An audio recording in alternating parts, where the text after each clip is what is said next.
What's up, everybody? Welcome to tonight's episode of the Not Your Average Mark Wrestling Podcast. Night number 2. I know what you're thinking. It's Wednesday. Shouldn't that be night number 3? Mind your business. I had call-outs. It's okay.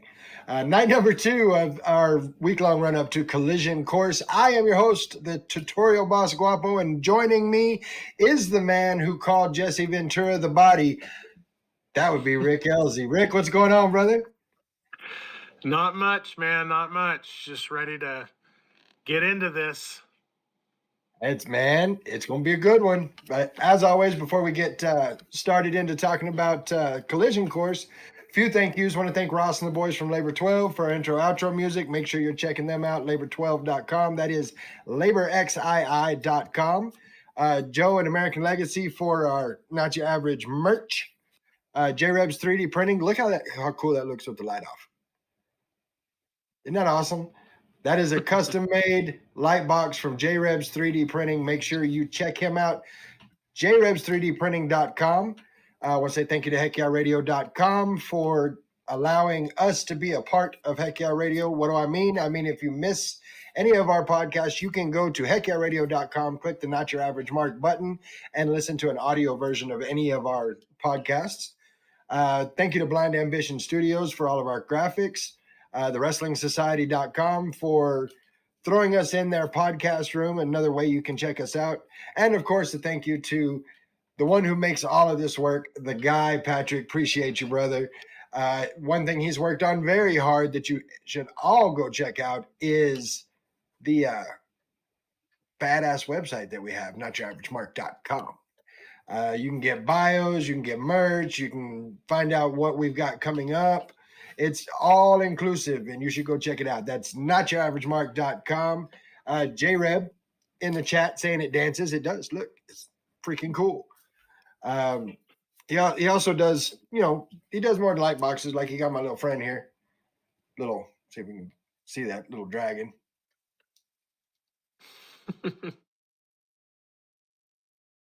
He sits by the camera and makes sure nothing happens. He's like my little bodyguard. So let's talk about it. Collision Course coming up this Saturday night. Jake's Back Room, $10 at the door. It don't get no better than that. No, it doesn't. Not for what we do. And this is our first event of the 2025 season. And it is our 69th event since our inception in 2011. And we've got quite the card for Saturday night. We absolutely do, and we're about to run it down. I want to say what's up to Mike Petty, just joined us in the chat. Says, what's going on, my friends? We are ready for Saturday night. Me too, I cannot wait. And here's why. Let's get into this card. We'll start off, we've got a 6-woman tag team bout for the Squared Circle Pro West Texas Women's Championship. Of course, the Squared Circle Pro Women's Champion, Nikki Chase, joining the Bad Street Beauty, Miranda Gordy, and Hollywood Haley J. Kind of a weird way they came together at the last show. Yeah, it seemingly came out of nowhere, but when the dust settled, it absolutely seemed premeditated. It did. Everybody knows Miranda Gordy's history, her legacy, who her father was.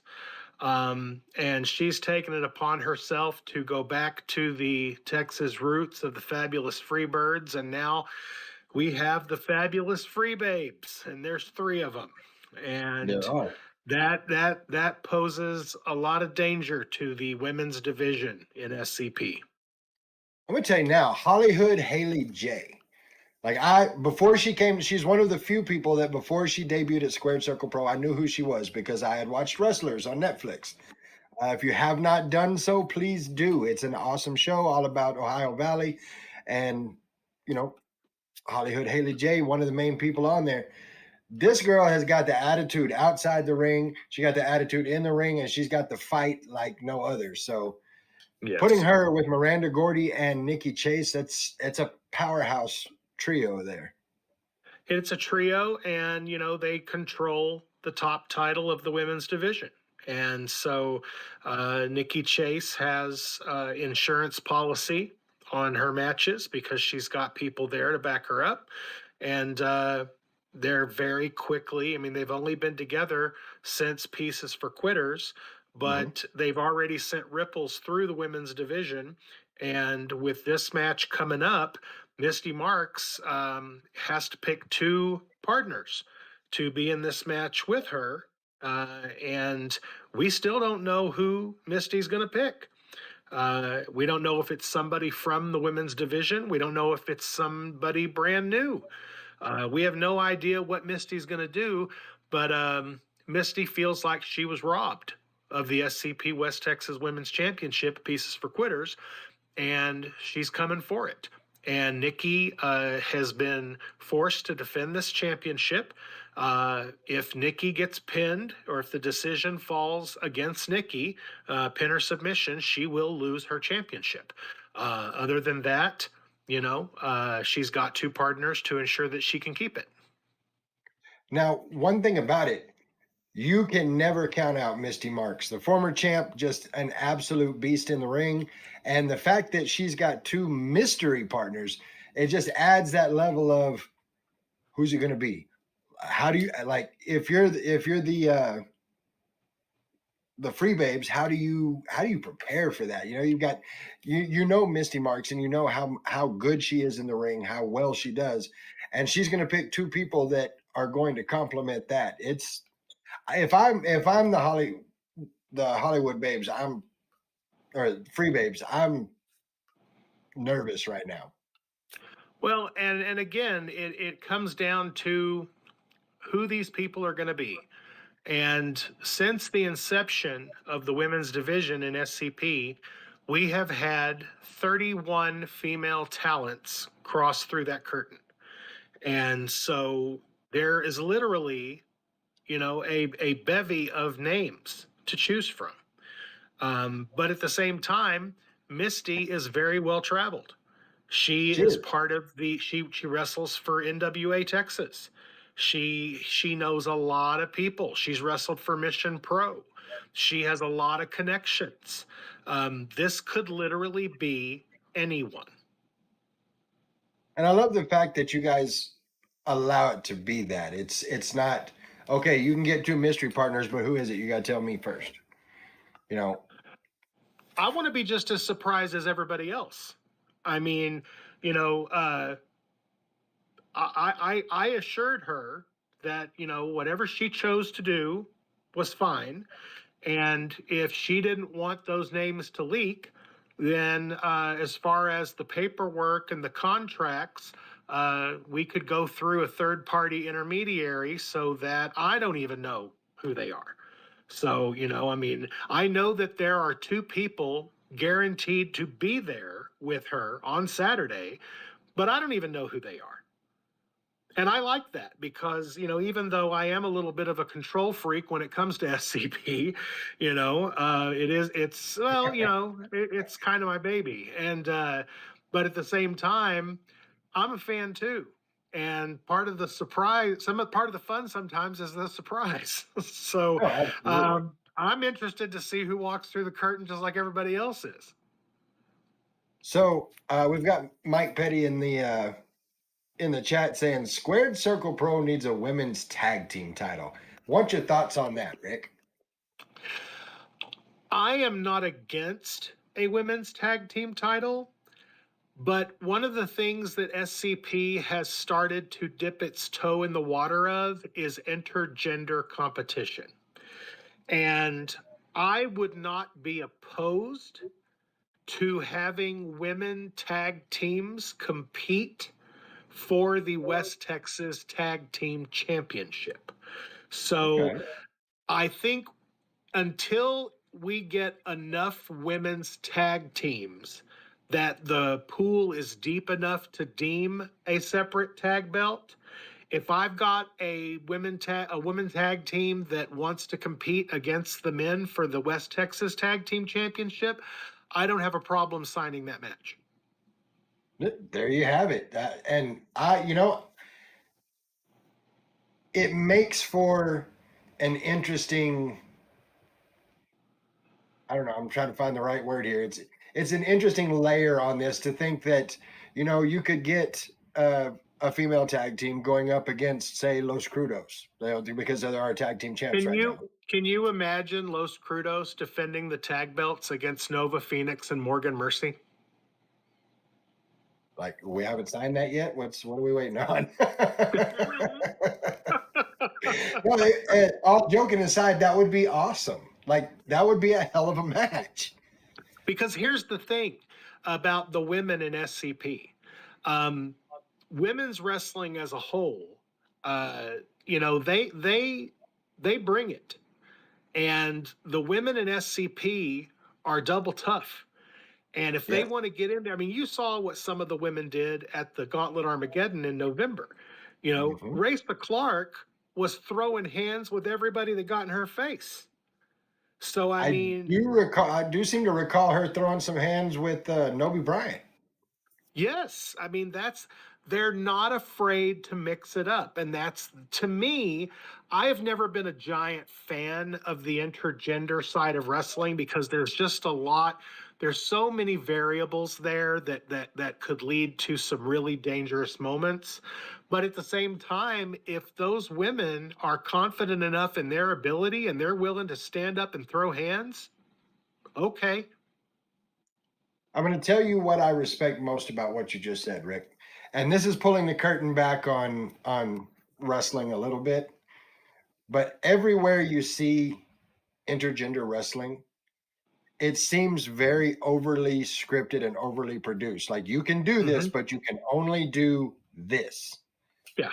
And I honestly feel like, should we have something like this happen, should we have the match you were talking about? There's nothing I can attest to the fact there's nothing scripted or you're going to do it like this or overly produced about a match like that, and I respect that a lot. Yeah.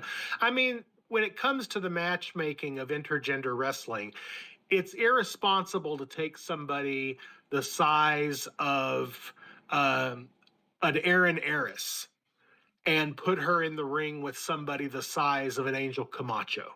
That's irresponsibility as a matchmaker. Yes. Because even as much as Aaron might want to throw hands, that's just asking for some kind of injury. So, Mhm. but if it looks like, we're kind of evenly matched up, if they want to throw down, I'm willing to provide them the platform to do so. And I think that's awesome. Now, speaking of injury, uh Squared Circle Pro Heck Yeah Radio pay-per-view championship at Pieces for Quitters. I'm not 100% sure what the status of Brian Rage Rivera is, but Baby Samoa just losing it on him. Brian has not been cleared by our medical people. Um, I know that Brian has competed since he was attacked by Baby Samoa at other promotions. I'm not responsible for those promotions as far as liability. I have some pretty strenuous tests through our medical teams that I want to see before we put people back in the ring. He has not been cleared for Squared Circle Pro. However, Baby Samoa will be defending the iPay-per-view championship on Saturday against Eluvio. And Oluvio has gotten better every single time he stepped between the ropes. Uh, Yes. of course, a product of Lubbock Pro Wrestling 101. Uh, he's, I believe, recently been named a captain there, as a matter of fact, which a Yes. great honor to him. And that's part of another one of the frustrations of Baby Samoa. He has communicated to people, and we've heard that one of his main issues with Brian Rivera is he feels that Brian has unfairly positioned Eluvio for situations that Baby Samoa believes he has not earned. And so, you might want to chalk that up to some professional jealousy. Who knows? But Baby Samoa has the intention of silencing Illuvio and putting him out of commission on Saturday. They did recently have a match at South Plains Championship Wrestling at their Brownfield show Mhm. a couple weeks ago. That was voted by fans there as match of the night. So this will be a continuation of that conflict with the iPay-per-view title on the line. Well, and there's a intensity. Like Baby Smo has always been intense, but there's like this extra intensity to him as of late. So as intense as he is, he's going to have his hands full with Alluvio. I am excited about this match. It's got that grudge match feel to it. Like you said, perhaps some professional jealousy there. So it's got that grudge match feel, and it's you lay the fact on that the Heck Yeah Radio iPay-per-view championship is on the line, and it's guaranteed to be a solid match. Yes, and I can guarantee you that it will be a fair match. I have already communicated to the Pro Wrestling 101 hierarchy that because we use a lot of the trainees as staff and Mhm. security at the show, and I have already made it clear that no one is to interfere in this match. No one, no matter how they feel about what Baby Samoa did or did not do, that they are not to get involved in this match. This is to be one-on-one between Baby Samoa and Illuvio. I can't wait for that. That's gonna be really really good. Next up, we've got Squared Circle Pro West Texas Tag Team Championship match. We talked about Los Crudos earlier, the uh, West Texas Tag Team Champions with Nolan Phillips. There's how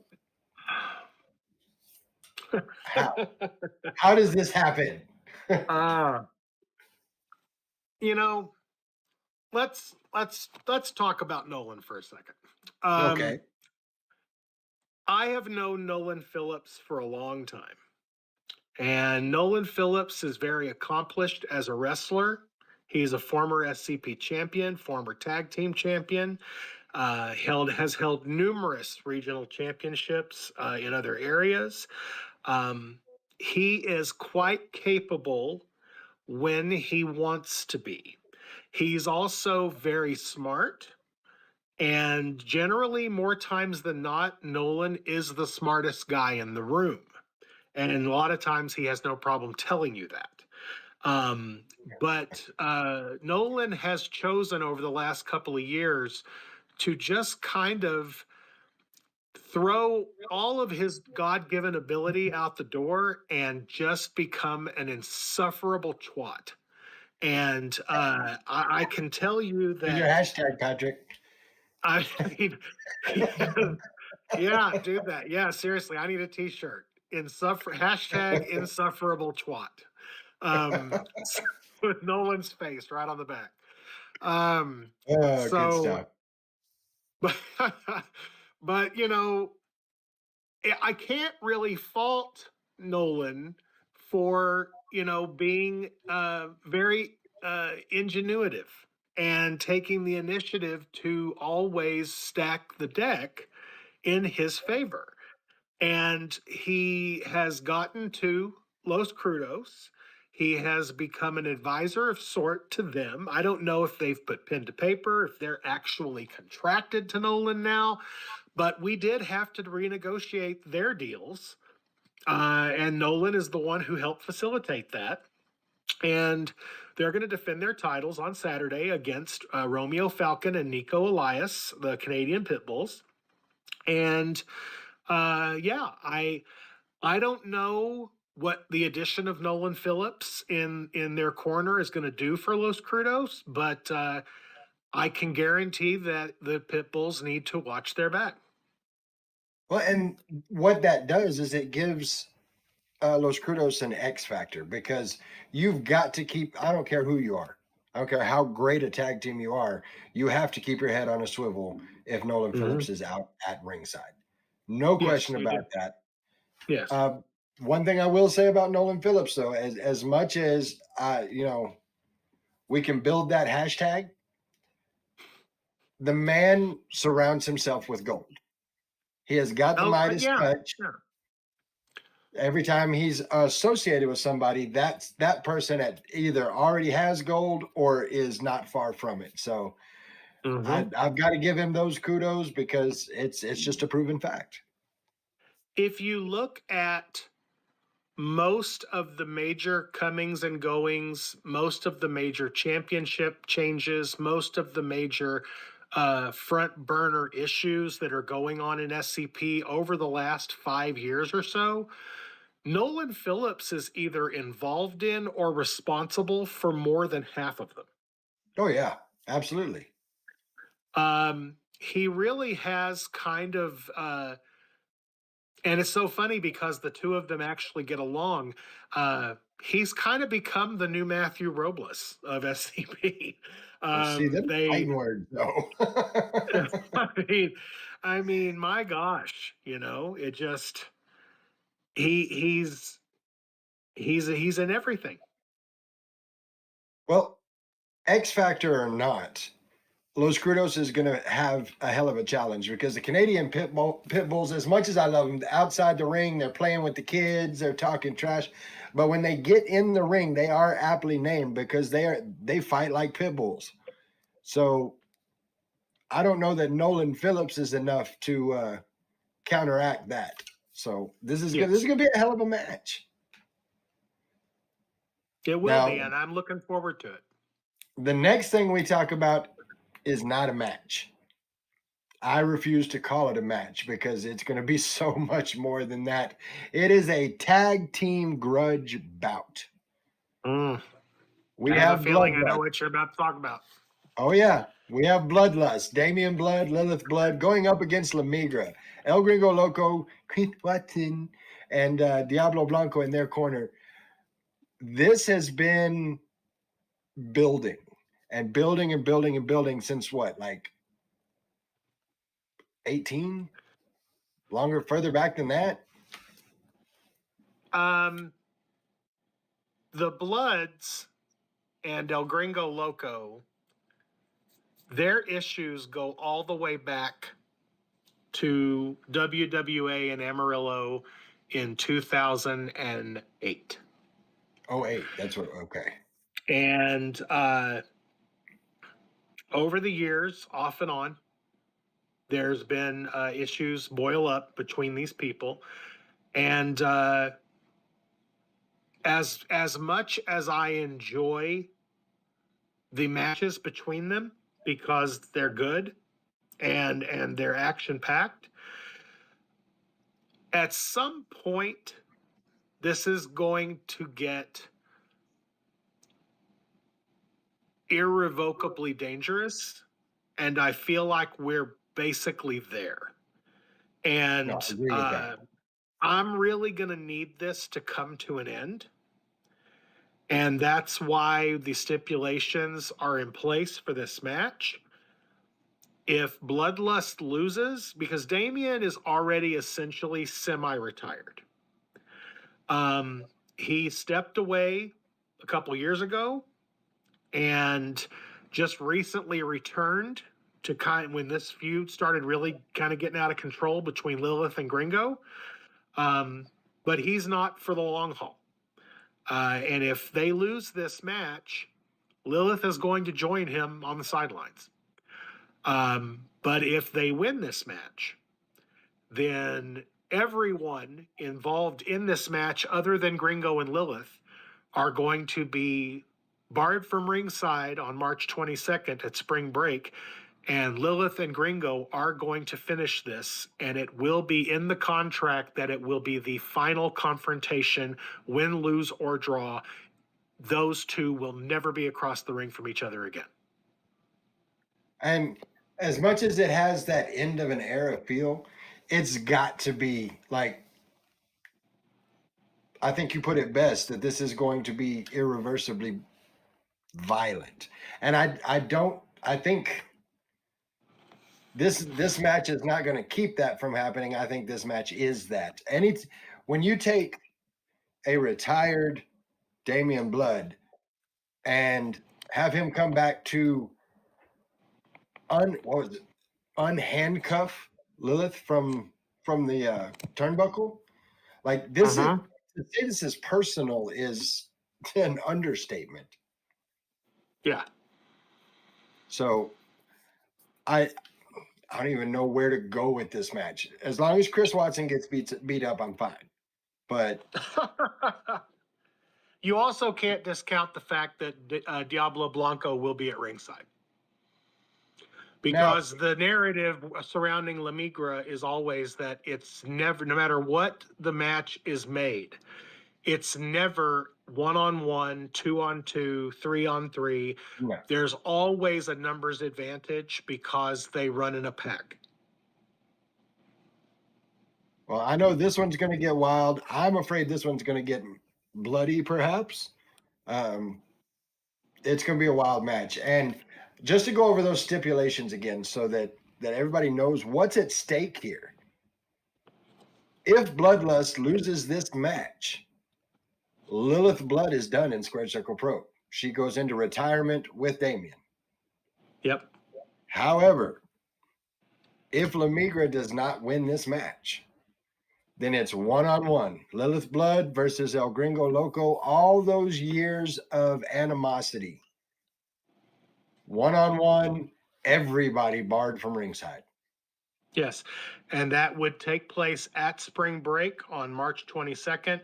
And as I stated, if we get to that, if that's the result, the paperwork will state, and it will be signed, notarized, and 100% locked in. If that match takes place, it will be the final time those two are in the ring across from each other. Now, being involved in the ways that I am in West Texas independent wrestling, I get the opportunity to talk to some people from time to time. I have tried to talk to Lilith Blood. She and I are friends. Like we talk quite often. Since November, getting her to talk at all has been rough. Like I'll call her and I'll get a text message. Can't talk right now. So I feel like she's preparing for war, and that's exactly what this is going to be. Oh, and I think that you're spot on. The severity of what is about to take place is starting to really sink in with everybody involved. And yeah, it's going to be, this is definitely one, if you have been present at all over the last, 15, 16 years of West Texas wrestling and been lucky enough to see or experience any of this animosity between these people, it's coming to an end. So you do not want to miss this. No, not at all. It's going to be wild. Make sure you are there for this one. That takes us to a tag team match. Kind of a cool matchup here. We've got LC Mox joining up with the American Tragedy Phoenix, going up against FJT, that being Marquise Jackson, Nate Collins. The JT stands for Justin Taylor. I'm going to let let your imagination decide what the F stands for. Just saying. It's not fruit. Marquise, Nate, and TJ Slater did everything in their power over the last year to work Justin Taylor into a place where Justin made a rash decision and put his career at SCP on the line. And unfortunately, he lost a loser leaves SCP match. And Justin is no longer a part of our roster. And so FJT has decided that now they are going to enforce their will over the rest of the roster. And they demanded an opportunity to make an impact and take the next step in their careers now that they have gotten rid of the golden boy, as they viewed him. And so we have given them the tag team of LC Mox and Phoenix, and we're going to find out what Marquise and Nate Collins are actually made of on Saturday. Yeah, you want to make your mark in the industry? That's the way to do it. LC Mox and Phoenix, that's just powerhouse. all the way around. I've had the opportunity to be at Lubbock Pro Wrestling 101 and listen to Phoenix kind of talk to some of the students. He, of course, training there. Um, what he calls what he does is West Texas strong style. So I mean, it's brutal. And LC Mox, he if he get that man gets his hands on you, he's gonna hurt something. That's just it is what it is. But that being said, as powerhouse as they are, Marquise Jackson, Nate Collins, granted TJ Slater's not there with them this time, but these guys know each other and they know each other really, really well. I said Mhm. this Monday night. If you're a fan of WWE, if you watch the WWE product, think Motor City Machine Guns. How quick they move, how they know each one knows what the Mhm. other one's doing immediately. That's the way these guys operate in FJT. So it's power versus speed, and I can't tell you which one's going to win. This is a very interesting matchup um, because you've got, I mean, let's break this down. Marquise and Nate have a chip on their shoulder, and they are out to prove several points to people. Um, and at the same time, across that ring, you've got LC Mox, who for the last 2 years has been chasing the SCP championship to no avail. Mhm. And Phoenix, a guy who has been embroiled in feud after feud after feud that has kept him from regaining the SCP championship, which used to belong to him. Both of these men have their own personal goals.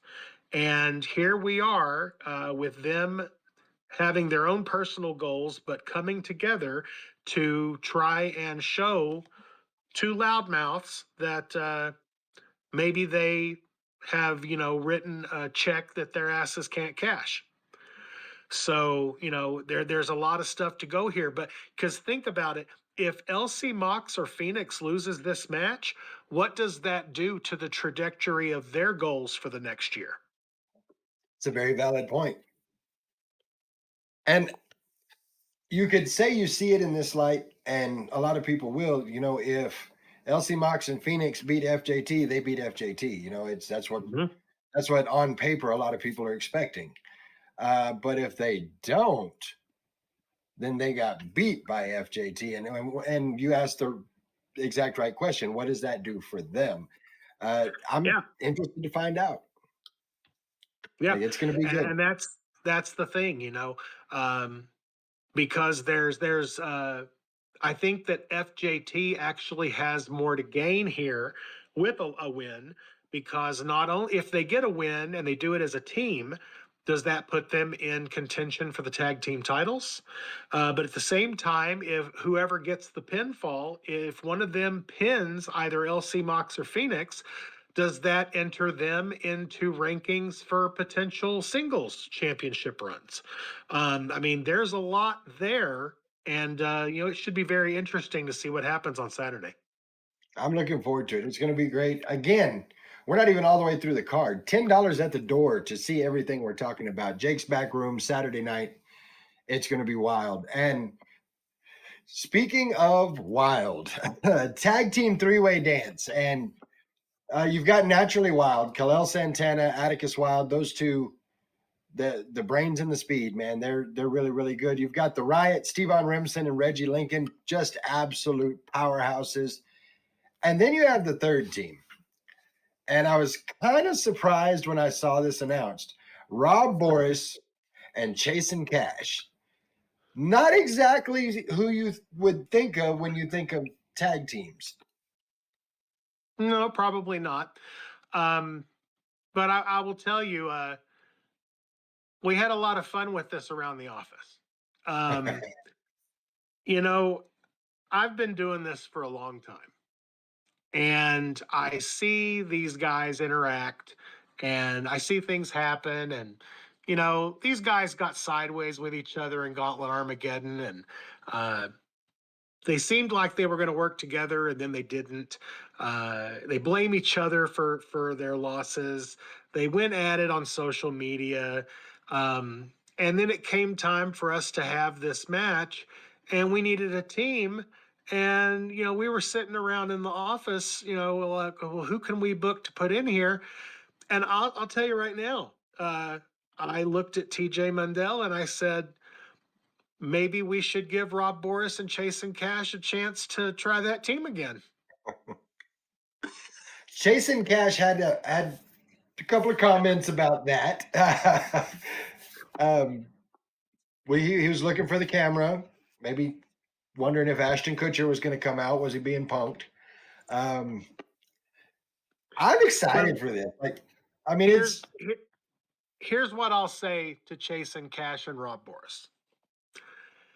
You can either put your differences aside, try to win this match, get a W under your belt, and try to move forward in some way, or you can let your own personal crap get in the way again, and you can both take an L and be right where you currently are.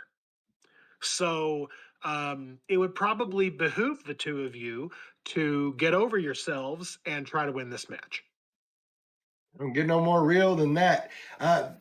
Just to throw it out there for everybody, tomorrow night, Chase and Cash actually going to be our guest on the show. Well, I'll definitely be in the chat room for that. So. Yep. Got a hold of Chasen. He's going to join us. I think he may have a few things to say about this match. For the record, I think that Chase and Cash is a very capable young competitor. I also think that Rob Boris is a very capable young competitor. Both of them have proven several times. I've seen Chasen at BCW, and both of them have seemed to get in their own way quite a bit. So maybe don't take yourself so seriously. Maybe put your differences aside and try to get the W here, and see if that doesn't maybe benefit you in the end. Yeah, and I'm interested to see how it turns out. We've talked a lot about Chasing Cash, Rob Boris. One of the things we need to talk about in this, Steven Remsen and Reggie Lincoln, the Riot. Okay. The Riot, absent in November, but they are here to start off the year strong. And I don't know how you can look at Reggie Lincoln and Steven Remsen and not appreciate the level of brutality that they can bring to a match like this. When you look at the three teams on paper, I believe that the Riot are the easy favorites. But at the same time, I don't know where these guys are, as far as a team. I don't know, what they've been doing outside of SCP. They weren't here in November. So, this may be an opportunity for them to try to start the year off hot. The thing that I'm the most excited about for this match is seeing the team of Atticus Wild and Kalel Santana again, because the last time they were with us, they had a very good showing. And yes, I think that with the problems with Chasen and Rob, and with the threat of the Riot both looming, I think Atticus and Kalel have a good chance to slide in here and take this. Well, and I will say, of the three, they are by and far the most cohesive team in this match. Yes. So they may be the dark horses. It's going to be good, and I don't know. I can't wait to see Jason and Rob and how this is going to turn out. Any way this turns out, it's going to be a good match. And keeping with the tag teams, we've got a 6-man tag team grudge match, and this one's been building for a minute too. Not quite as long as the Bloodlust feud, but JP Nitro and the Camachos, that being Zarek and Onyx Camacho, going up against the CWO, Emilio Guzman, Cholo Cesar Torres and Tio JC Bravo. Now, this goes back to the middle of last year when Carnales had a match with the Camacho clan and JP Nitro was the ref. Now, JP Nitro was embroiled in a feud with Carnales because they cut his beard at the beginning of last year, and he had been trying to get a modicum of revenge against them to no avail. He requested to referee this match, and in the middle of this match, he got into an argument with Carnales, and when they put their hands on him, he quickly disqualified them and gave the match to the Camachos, and that started a whole new level of crap, Yeah, and dear. which led to JP Nitro besting TO JC Bravo at Pieces for Quitters, Mhm. cutting his beard and his ponytails. The And rooster. so, Gone. you know, JP Nitro he came out kind of looking pretty good at Pieces for Quitters. And he feels like he can get back in the ring now. And he's going to be teaming with two of the Camachos, Zarek and Onyx. And we're going to have ourselves a good old fashioned 6-man tag. And we got to talk about the elephant in the room. Who the hell is that mask wearing failed dude that wants to come out and take my microphone? Well, the Carnales felt that they needed to have their own audio representation, and Good, because it can't be visual. they commissioned a ring announcer that is loyal to them, and so that's just something that you're going to have to deal with, I guess. Nah, you don't want me to deal with that, Rick. It's in their contract. I don't know how to help you with that. Well, he and I'll have a conversation before I let him use my mic. But boy, coming in the ring last time, I'm telling you what.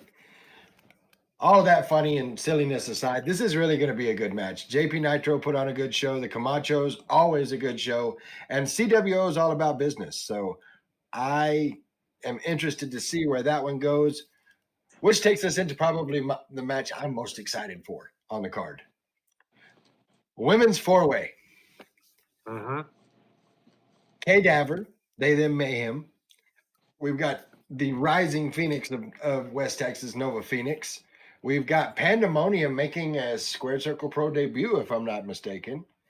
Yes. And we have got the returning Evelyn Carter. Your what is it? Your psychologist's favorite wrestler? Yeah, there's a lot to unpack here.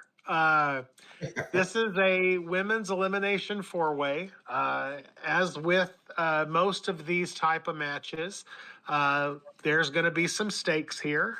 Whoever ends up walking away as the winner of this match is going to not only have some opportunities in the future as far as singles championships, they're also going to have some bragging rights.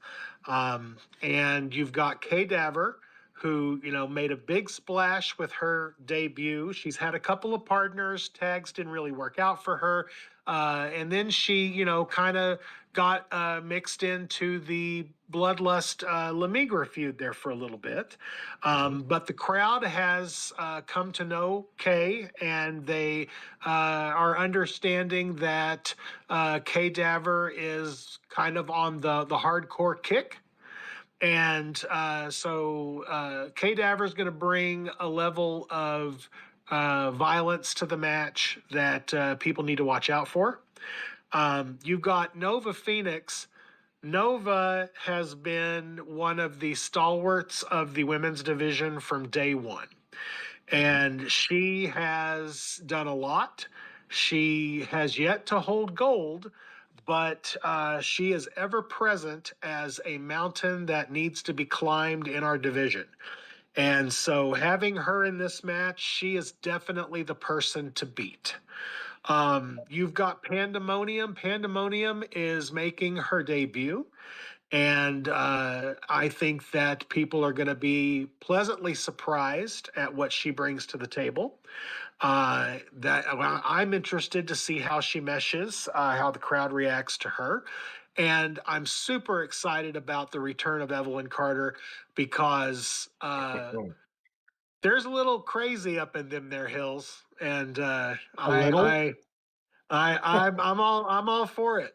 I'm all for it. I You gotta understand where I'm coming from on Evelyn Carter. She's awesome. Like I have sat and talked with Evelyn Carter, and we've had a great conversation, just like you and I are having, and then turn around and watch her get in the ring and try to rip somebody's arms off. Like, Well, you know, just saying, I've like, watched her take a full on shot to the jaw and turn around and laugh. well, like you do. Yeah, I mean, there's there's some crazy going on there, but it's a good you, kind of crazy. there's no way that this match doesn't deliver excitement at every curve. Oh yeah, this for me. This is the match I'm waiting for. I'm excited about all the matches in there, but this one I cannot wait for. This is a match I want to see probably most in this whole card.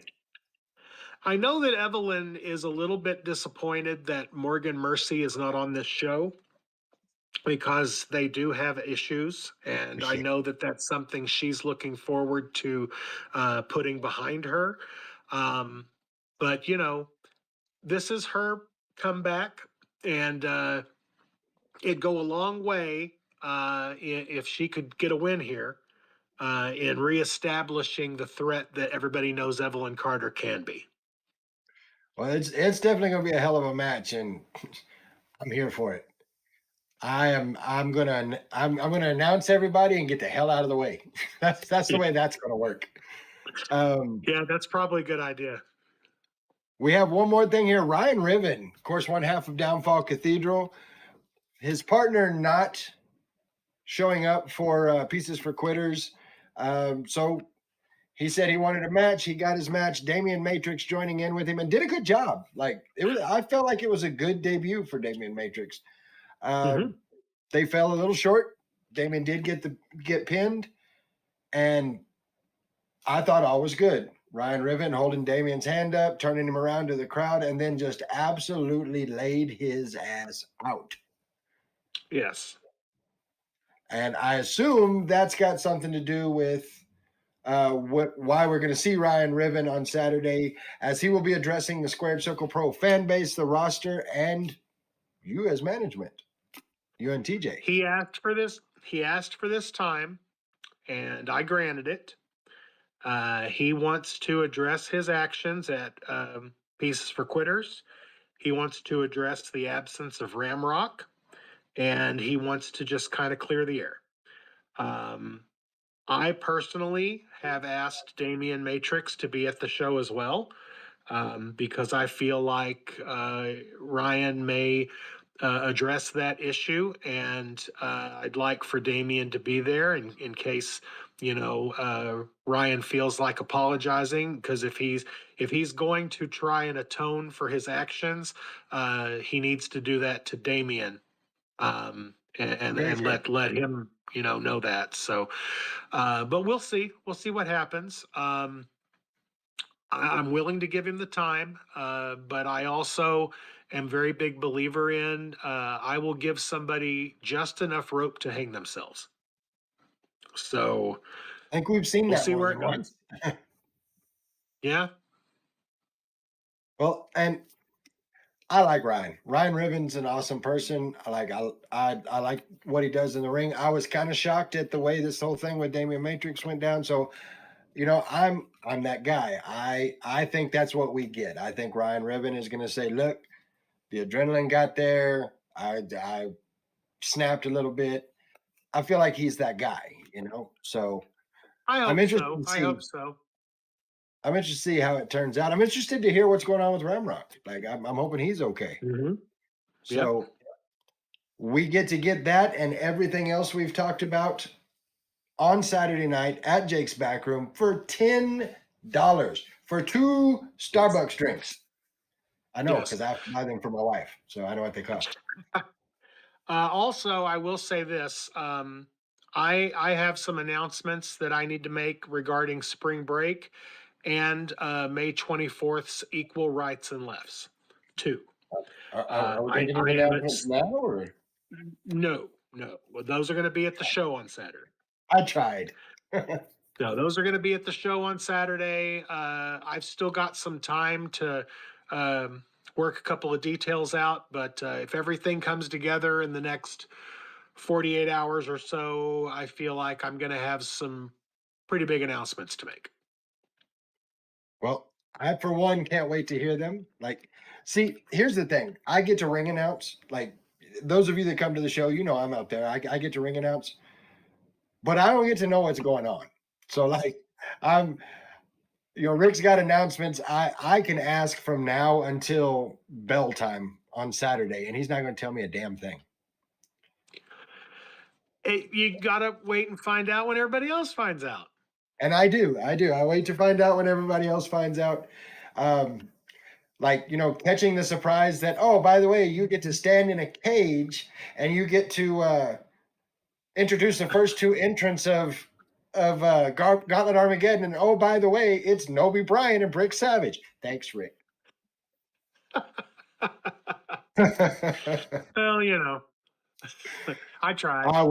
I wouldn't have it any other way. I enjoy the hell of it, and hell out of it, and I appreciate the opportunities afforded me through Squared Circle Pro. Well, I certainly appreciate you as well, and we love having you. Love having the podcast to do this run up to the show. Highly recommend that if you're in the Lubbock area, come out. $10, you can't beat it. Doors are going to open at 5:30.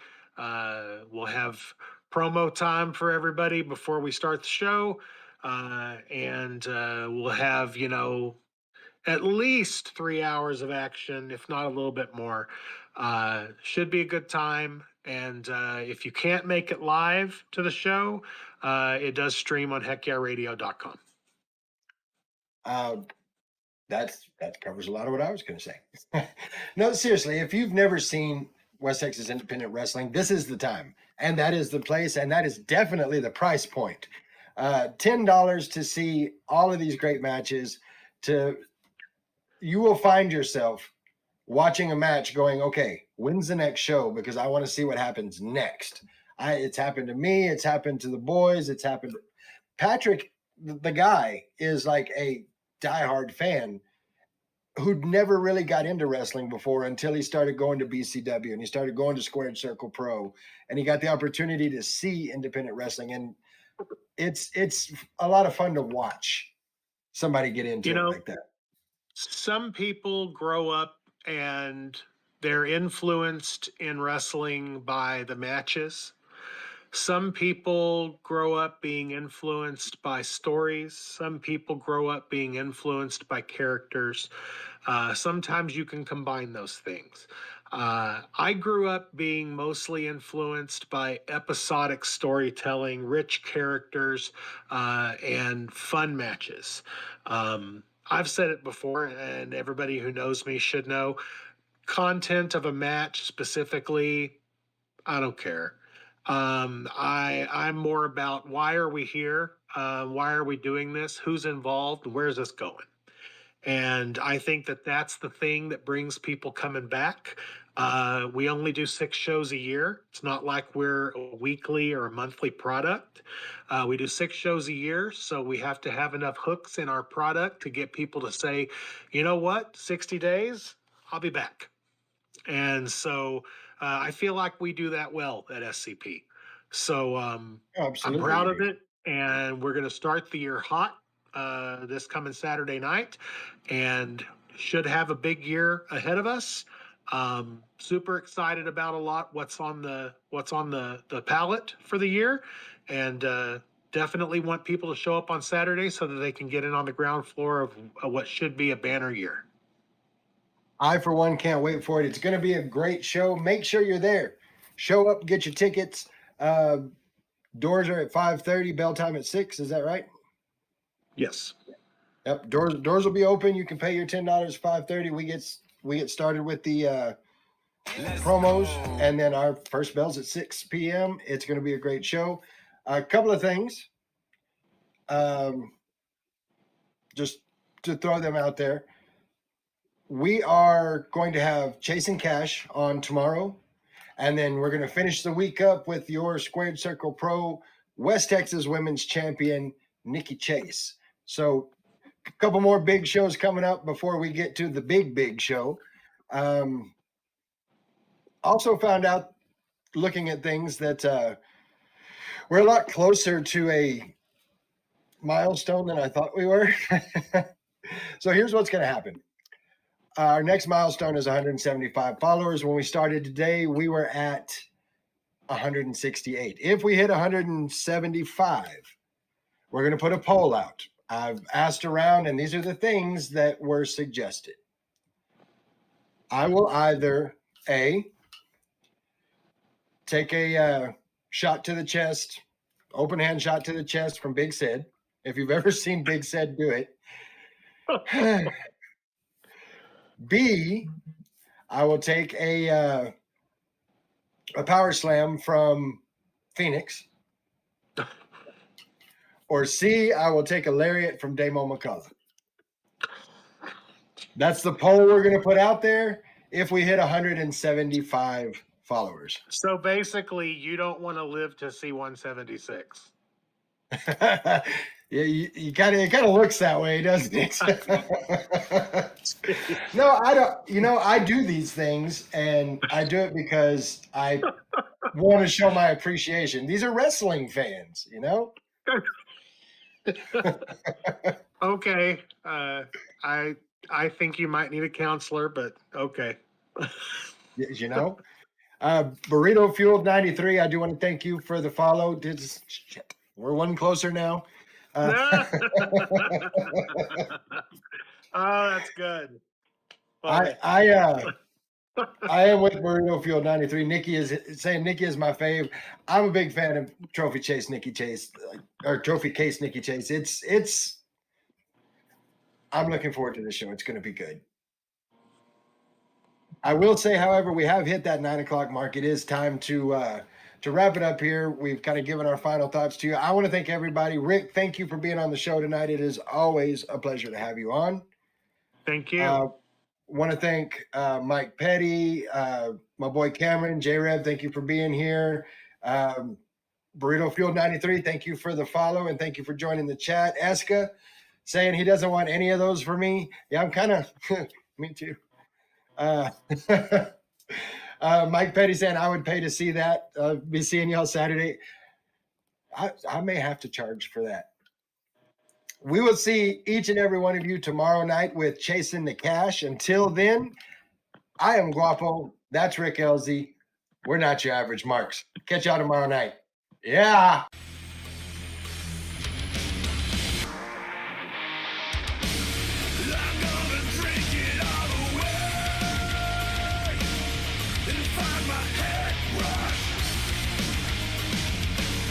I